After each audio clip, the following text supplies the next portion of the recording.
Terima kasih ibu kerana mengizinkan kami menumpang rahim ibu selama 9 bulan 10 hari.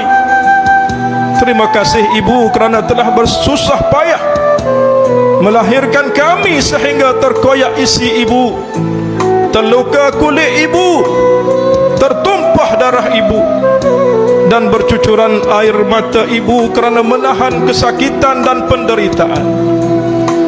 Terima kasih ibu yang sanggup berkorban, tidak pernah kenyang makan dan minum kerana ingin mengenyangkan kami. Terima kasih ibu yang tidak pernah nyenyak tidur kerana memikirkan keselesaan tidur kami. Terima kasih ibu yang tidak kisah langsung dengan kesihatan kerana menjaga kesihatan kami. Terima kasih ibu yang sudi membasuh dan menyuci najis dan kotoran kami.